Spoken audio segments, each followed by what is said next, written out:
Good morning, students. In this lecture, we are going to solve sum number 14 of bank reconciliation statement.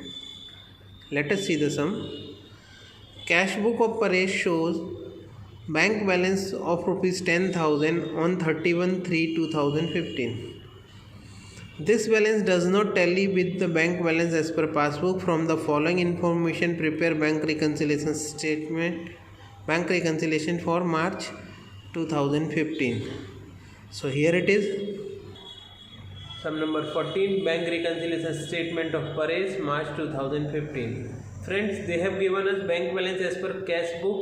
So the first item, beginning of the statement, we will be writing bank balance as per cash book rupees 10,000. The very first item, bank balance as per cash book rupees 10,000 at the debit side. Now let us see one by one all the transactions and give the effect. The first transaction says check of rupees 30,000 were deposited in bank during the month of March, out of which check of 16,000 were credited in bank on 2nd April. That means out of the checks of rupees 30,000 which were deposited, checks of 16,000 are credited in bank after the month of March, right? So this 16,000 will be a reason of difference. So check deposited but not credited in bank, we will be writing in our BRS. Here it is, check deposited but not credited in passbook rupees 16,000 at the credit side of our statement. Next, checks of 16,000 were drawn during the month of March, out of which a check of rupees 10,000 was presented for payment till 31st March. Friends, here checks of 16,000 were issued or were drawn, but out of that only check of rupees 10,000 was presented for payment.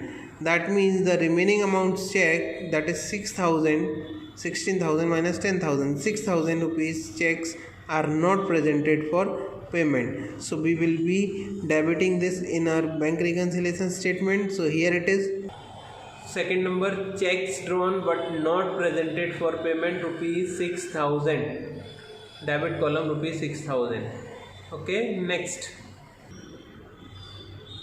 third one, during the month of March, bank paid rupees 5,000 for personal income tax of bank account, for personal income tax out of bank account of business, which is not recorded in cash book. Friends, the amount is paid from business account, though it is a check, it is the amount of drawing, that is income tax, but as it has been paid from business account, so the same should be credited in cash book, but it has not been credited in cash book, so we will be crediting this in our BRS. So here it is, third one, personal income tax paid from business account is not recorded in cash book, credit side of our BRS rupees 5,000. Next, fourth one, on 31st March bank has credited rupees 120 for interest and debited rupees 50 for bank charges which are not recorded in cash book. So we have done so many adjustment like this, so many transactions like this. Bank has credited interest which is not recorded in cash book, so that will be debited in our BRS, and bank has debited for bank charges which is not recorded in cash book, so that will be credited in our BRS. So here it is, fourth point, bank credited for interest which is not recorded in cash book, so 120 rupees is debited. And fourth B, bank debited for bank charges which is not recorded in cash book, so 50 rupees credited. Okay, next, sixth one, a debtor has directly deposited rupees 680 in bank which is not recorded in cash book. So friends, debtor has directly deposited, bank must have credited this amount, and the same is not debited in cash book, so we will be debiting in our BRS. So here it is, debtor has directly deposited in bank which is not recorded in cash book rupees 680, the transaction number 6. Okay, next, seventh one, cash sales of rupees 2,000 is recorded in cash book in bank column. Friends, here the sale was done for cash which was wrongly recorded in cash book in bank column, right? So this must have been debited in bank column. Now as it is not a cash sale, it is not a sale which is affecting our bank balance, but it is wrongly debited, right? So it is not going to be credited in our passbook, so we will be crediting this amount in our BRS, that is bank reconciliation statement. So here it is. The seventh one, cash sales recorded in bank column, so credit side rupees 2000. Next, a bill of rupees 3600 discounted in February 2015 was dishonored on maturity date during the month of March, and the bank has recorded the same in passbook, including noting charges rupees 100, which is not recorded in cash book. Friends, here we must have discounted a bill from the bank in the month of February, which is dishonored on the day of maturity. Maturity was in month of March. So when it became dishonored, bank has debited amount along with noting charges of rupees 100. That means total 3700 rupees bank has debited in our bank account, which is not recorded in cash book. So as it is debited in our bank account, we have to credit in cash book. It has not been credited in cash book, so we will be crediting this in our BRS. So here it is. Bank recorded dishonor of bill in bracket which was discounted with the bank along with the noting charges, which is not recorded in cash book. So 3700 rupees, 3600 for bill amount and 100 rupees for noting charges we will be crediting here. Okay, next, rupees 600 received for dividend on shares is recorded in passbook but not recorded in cash book. Friends, here dividend is received on shares which is recorded in passbook but not in cash book. So passbook it must have been credited by the bank.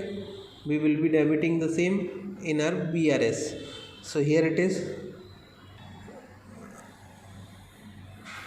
Dividend received is recorded in passbook but not in cash book, so debit side cash book rupees 600. Okay, next, bank has paid rupees 4500 for insurance premium as per instruction of Paresh, which is not recorded in cash book. Friend, this is the last transaction of this sum.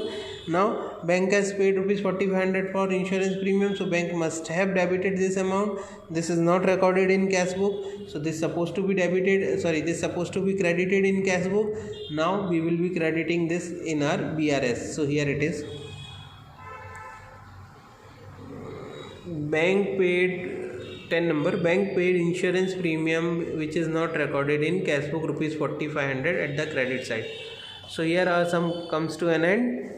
We will be making total and finding difference. Friends, when I make total of both the columns, I find that the total of credit side is 32,900 and that of debit side rupees 17,400. So the difference comes 15,500, which is at the credit side. So here it is.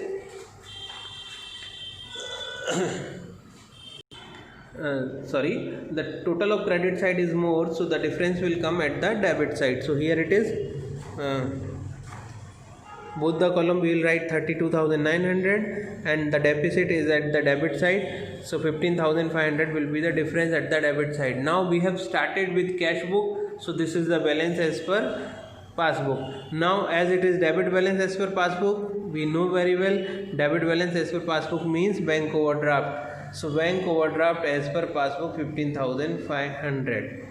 Okay, so this was all about sum number 14. Thank you.